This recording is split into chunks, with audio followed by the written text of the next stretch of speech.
తోడుగా ఉన్నావు ప్రభా, నేను దాన్ని బట్టి సంతోషిస్తున్నా ప్రభా, నువ్వు ఉంటే నాకు చాలు యేసయ్యా అని చెప్పేసి ఎవరైతే వాళ్ళు అనుకుంటా ఉంటామో కదా, వాళ్ళు ఏం చేస్తా ఉంటాడు, దేవుడు అంచెలంచెలుగా దేవుడు ఆశీర్వదిస్తూ ఉంటాడండి కదా. ఒకటి గమనించండి, ఒకటి గుర్తు పెట్టుకోండి, ఎన్ని సంపాదించుకున్నా కానీ మనలో ఏమి రావద్దు, గర్వం రావద్దు. నీకు ఆశీర్వాదం వస్తుందంటే నీవేమి రావద్దు, గర్వం రావద్దు. నీ దగ్గర బలం ఉందంటే ఆ బలాన్ని బట్టి నీకు ఏం రావద్దు, గర్వం రావద్దు కదా. ఎంతమందిని చూస్తున్నాం. రీసెంట్ గా ఒక న్యూస్ చూసినా, ఆ న్యూస్ లో వార్త వస్తుంది, ఏందో తెలుసా, WWF తెలుసా, డబ్ల్యూ అని చెప్పేసి కొట్లాడతారు తెలుసా. ఎంతమంది చూస్తారు డబ్ల్యూ అని చెప్పేసి కదా. వాళ్ళు ఎట్లుంటారో తెలుసా, వాడు ఒక్కడు చాలు మన అజీజ్నార్, దాంట్లో ఉన్నటువంటి ఒక్క వ్యక్తి చాలు మన అజీజ్నార్ మొత్తము 80 చేతులు రఫాడిస్తాడు కదా. అలాంటి దాంట్లో కదా మరి పోటీ పడ్డటువంటి ఒక వ్యక్తి బలాఢ్యుడు కదా, చాలా కొన్ని ఏళ్ల సంవత్సరాల నుంచి ఆడుతున్నటువంటి వ్యక్తి, ఎన్నో మరి బహుమానాలు గెలుచుకున్నటువంటి వ్యక్తి కదా, రీసెంట్ గా ఒక చిన్న వ్యాధి వచ్చి ఏమైపోయింది తెలుసా, చనిపోయిందండి. హల్లెలూయా. బలవంతులు శాశ్వత కాలం ఉంటుందని చెప్పేసి అనుకుంటారా? బలం శాశ్వతమా? కానీ లోకంలో కొంతమంది బలాన్ని బట్టి ఏం చేస్తారు, నా దగ్గర కండ బలం ఉంది అని చెప్పేసి రెచ్చిపోతున్నారు, నా దగ్గర గుండె బలం ఉంది అని చెప్పేసి రెచ్చిపోతున్నారు, నా దగ్గర బలగం ఉంది అని చెప్పేసి రెచ్చిపోతున్నారు, నా చుట్టూ 10 మంది నాలుగు ఫైల్ వాళ్ళు ఉండాలని చెప్పేసి ఏం చేస్తారు, తొలగబడుతున్నారండి ఈరోజు కదా. నా చుట్టూ బలగం ఉంది అని చెప్పేసి విరవీగుతా ఉన్నారు. నేను ఏమి చెప్తే అది చేయడానికి సిద్ధంగా ఉండాలా, నా అనుసరంలో ఉండాలని చెప్పేసి ఏం చేస్తారు, విరవీగిపోతా ఉన్నాడు కొంతమంది. నా దగ్గర బలం ఉంది, నా దగ్గర సత్తు ఉంది, నా దగ్గర పైసా ఉంది, బలానికి బలం ఉంది అని చెప్పేసి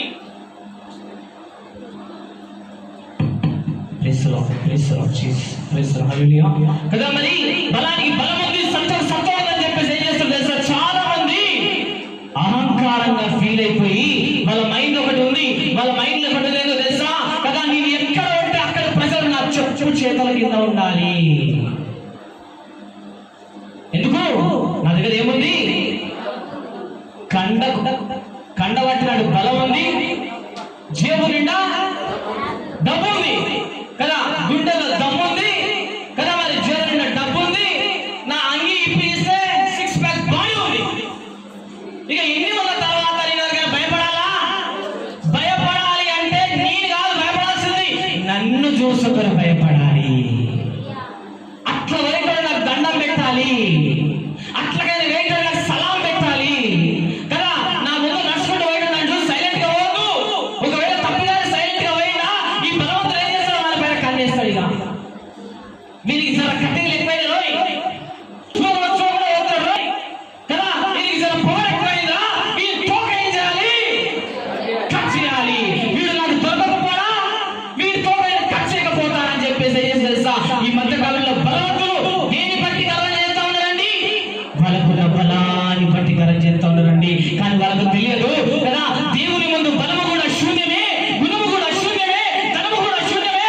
మనం అందరం ఎవరి బట్టి సంతోషించాలి ఈరోజు, నా దేవాది దేవుడని యేసయ్యను బట్టి సంతోషించాలి. హల్లెలూయా. ఒకసారి గట్టి సభలు బట్టి దేవుని కదా. ఈరోజు ఎవరి బట్టి అతిశయించాలో తెలుసా, దేవుని బట్టి అతిశయించాలి. అంతే. నువ్వు దేవుని బట్టి గర్వం చెందాలి, నువ్వు దేవుని బట్టి అహంకారం చెందాలి. ఎలాంటిదో తెలుసా, ఎలా అహంకారం తెలుసా, నాకు ఏమైనా పర్లేదు, నా దేవుడు చూసుకుంటానే అహంకారంలో ఉండాలా, నాకు ఏమైనా పర్లేదు, నా దేవుడు నాకు తోడుగా ఉండాలని చెప్పేసి అహంకారంలో ఉండాలా. దేవుని బట్టి మనం అతిశయిస్తూ ఉంటే దేవుడు ఏం చేస్తా ఉంటాడు తెలుసా, నిన్ను నన్ను అంచెలంచెలుగా ఆశీర్వదిస్తూ ఉంటారండి. హల్లెలూయా. కానీ ఆ తోలు వెళ్ళకుండా, దేవుడు దాని మీద తోలు వెళ్ళకుండా నువ్వు కూడా లోకంలో కలిసిపోతానంటే నిన్ను కూడా దేవుడు ఏం చేస్తాడు తెలుసా, ఒక రోజు టైం వచ్చినప్పుడు అన్నగా తొక్కేస్తా ఉంటాడు. బలము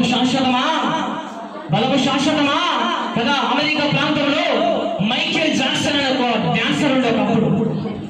మైకేల్ జాక్సన్ అని చెప్పేసి మీకు తెలిసి ఉండే, కొంతమంది యూత్ పరాలకు ఆ పేరు బాగా ఐడియా ఉంది.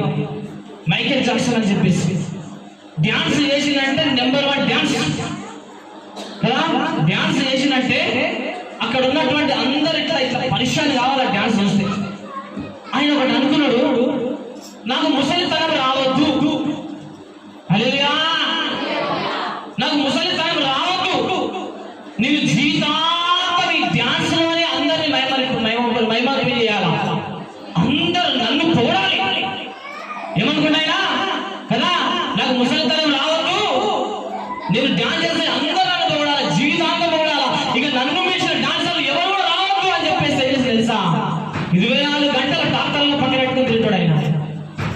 24 hours కదా డాక్టర్లు వెంట పెట్టుకుని ఆ డాక్టర్ లక్షల జీతాలు ఇచ్చి ఎప్పటికప్పుడు ఆయన యవ్వనంగా కనిపించాలని చెప్పేసి ఇంజక్షన్ ఒకటి, బలంగా తయారు కావాలని చెప్పేసి ఇంజక్షన్ ఒకటి, ఆరోగ్యంగా ఉండాలని చెప్పేసి ఇంజక్షన్ ఒకటి. విచిత్రం ఏంటో తెలుసా కదా, కోట్లు ఖర్చు పెట్టినటువంటి మైకేల్ జాక్సన్, యవ్వనంగా ఉండాలని చెప్పేసి అనుకున్నటువంటి మైకేల్ జాక్సన్, డాక్టర్లు తన వెంటనే తిప్పుకున్నటువంటి మైకేల్ జాక్సన్, నిన్ను నేను యవ్వనంగా ఉండాలని చెప్పేసి భావించినటువంటి మైకేల్ జాక్సన్ విచిత్రం ఏంటో తెలుసా, 50 సంవత్సరాల లోపే కన్ను మూసినండి. హల్లెలూయా. 50 సంవత్సరాలు పూర్తిగా నిండకంటే ముందే మైకేల్ జాక్సన్ ఏమైపోయాడు, ఈ లోకాన్ని విడిచి వెళ్ళిపోయాడు. ఆయన అనుకున్నాడు నేను జీవితాంతం యవ్వనంగా ఉండాలని చెప్పేసి. ఆయన అనుకున్నాడు నన్ను మించినోడు ఈ లోకంలో ఎవరో డాన్సర్ రావద్దు అని చెప్పేసి. ఆయన అనుకున్నాడు నా దగ్గర చాలా పైసలు ఉంది అని చెప్పేసి. ఆయన అనుకున్నాడు నా వెంటనే డాక్టర్లు ఉన్నారు కదా, నాకు ఎప్పుడు ఏమైనా కూడా ఇంజక్షన్ ఇవ్వడానికి సిద్ధంగా ఉన్నారు అని చెప్పేసి అనుకున్నాడు. కానీ ఇవన్నీ అనుకున్నాడు కానీ దేవుని పిలుపు ఒకటి ఉంటది, ఆయన పిలిచినప్పుడు ఓవాలని చెప్పేసి అన్న సంగతి మర్చిపోయిండేమో. 50 సెన్సర్ చూడకుండానే సెన్సర్ కొట్టేసిందండి. హల్లెలూయా. చూస్తున్నావు బిడ్డ కదా, ఈ రోజు నువ్వు ఇక్కడ కూర్చున్నటువంటి బిడ్డ ఏ స్థితిలో ఉన్నావు? ఈ రోజు గర్వంగా ఉన్నావా? గర్వపోతుగా మాట్లాడుతున్నావా? అహంకారంగా మాట్లాడుతున్నావా? అహంకారంగా ప్రవర్తిస్తున్నావా? అహంకారంగా తిరుగుతున్నావా? అయితే ఈ వాక్యం నీ గురించే, అయితే ఈ వాక్యం నీతోనే మాట్లాడుతున్నాడు దేవుడు. అహంకారం ఎక్కడ తిరుగుతున్నావా? అహంకారంగా మాట్లాడి నా అంతటి వాడు ఎవరు లేడు అని చెప్పేసి అనుకుంటున్నావా? నన్ను మించినోడు ఎవరు లేడు అని చెప్పేసి భావించుకుంటున్నావా? నాకన్నా జ్ఞానవంతులు ఎవరు లేరు కదా, నేను ఏమి చేసినా నడుస్తుందిలే, నా కుటుంబంలో నేను ఏమి మాట్లాడినా నడుస్తుందిలే, నా యొక్క సంసార జీవితంలో నేను ఏమి చేసినా నడిచిపోతుందిలే, నా యొక్క సమాజంలో నేను ఎలా నడిచినా కూడా నడిచిపోతుందిలే, అందరూ నాకు సలాము పడుతుందిలే అని చెప్పేసి అనుకుంటున్నావు బిడ్డ. నువ్వు నష్టానికి దగ్గరగా ఉన్న సంగతి మర్చిపోకు. నువ్వు దేవుని చేతుల నుంచి విడిపోయావన్న సంగతి మర్చిపోకు. దేవుడు అదే మాట్లాడుతా ఉన్నాడు, నాశనానికి ముందు ఏం కనిపిస్తుంది? గర్వం కనిపిస్తూ ఉంటుందండి. ప్రతి మనుషులు నాశనానికి ముందు గర్వం కనిపిస్తూ ఉంటది. విరవీగుతూ ఉంటారు, గర్వం చూపించుకుంటా ఉంటారు, గర్వం తగ్గుతూ ఉంటారు. మనుషులు చూస్తే మనిషిగా చూడరు, పిచ్చి పిచ్చిగా మాట్లాడుతూ ఉంటారు, తొలగొట్టి మాట్లాడుతూ ఉంటారు, ఎదురెదిగి మాట్లాడుతూ ఉంటారు, దుంకి మాట్లాడుతూ ఉంటారు, రారా నీవెంత అని చెప్పేసి అంటూ ఉంటారు. అవన్నీ కూడా వ్యర్థం. దేవుడు అదే అంటున్నాడు, నువ్వు బలాన్ని బట్టి ధనాన్ని బట్టి అతిశయిస్తున్నావా?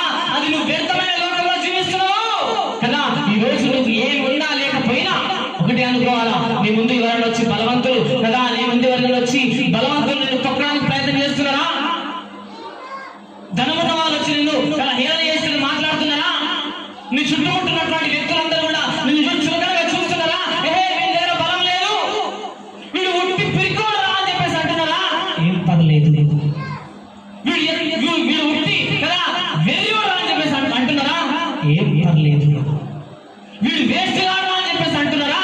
ఏం పర్లేదు కదా. నీ దగ్గర బలం లేదని చెప్పేసి ఎగతాళిగా మాట్లాడుతున్నారా? ఏం పర్లేదు. నీ దగ్గర ధనం లేదని చెప్పేసి మాట్లాడుతున్నారా? అసలు ఏం పర్లేదు. ఎందుకో తెలుసా? నువ్వు ఎవరి బట్టి అతిశయిస్తున్నావు అంటే దేవాది దేవుని బట్టి అతిశయిస్తున్నావండి. హల్లెలూయా. నువ్వు నమ్ముకున్న యేసయ్యని బట్టి అతిశయిస్తున్నావు కాబట్టి ఈ లోకం దేని బట్టి అతిశయిస్తుంది?